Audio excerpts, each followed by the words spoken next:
What is it about human nature that makes us look at something dangerous or even monstrous and slowly somehow romanticize it? Because this week I listened to a story that genuinely stopped me, and the scary part is it wasn't even just the crime itself, it was the obsession.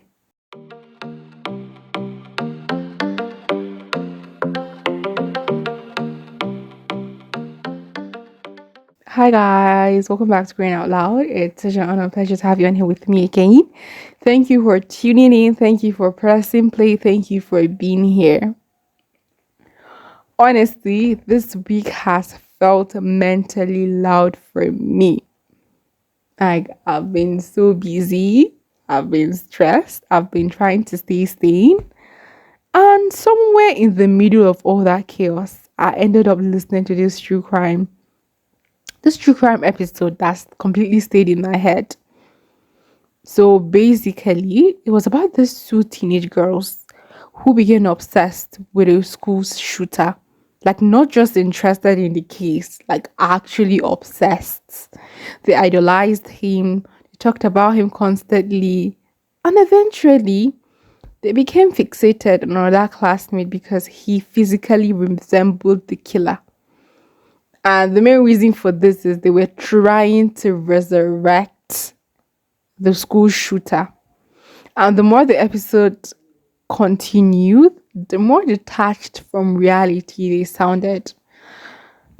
They were literally stalking this boy, planning violence, talking about murder like it was some kind of fantasy storyline instead of real life. And what honestly disturbed me the most was like how casual they sounded.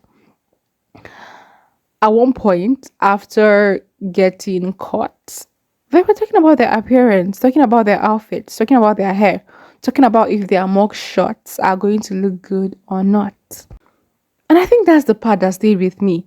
Like, how do people become that emotionally disconnected from reality? And honestly, I think the internet plays a bigger role in this than we realize, because social media has this weird way of turning people, like turning real people into characters, especially in true crime spaces.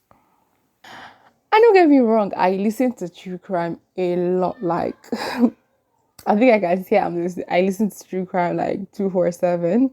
So yeah, this is not me trying to judge the true crime community or anything, because I myself listen to true crime all the time. It was just something I noticed, because I have noticed it in previous episodes too. So I just decided to, I don't know, this particular one just made me think, and I'm like, why exactly do people do that? Like, why do they end up doing that? And I think for most of us, the main reason why we like watch true crime is, I don't know, I'm just fascinated by the psychology and like their thoughts and how their past experiences, like what they had been through since where they were kids, babies, injuries they might have had, accidents. It's just how everything come into play and sort of influences their decision. And don't get me wrong, this is not me justifying or supporting killers, but it's just really fascinating to be able to see why why or what might have led them to that kind of act, if that makes any sense. But then I think there's a difference between trying to understand darkness and slowly romanticizing it. Glamorizes everything. Music, comment sections, calling dangerous people misunderstood. And after a while, real tragedy stops feeling real. Victims become background details, families become side notes, and then the person causing harm becomes the most interesting character in the story.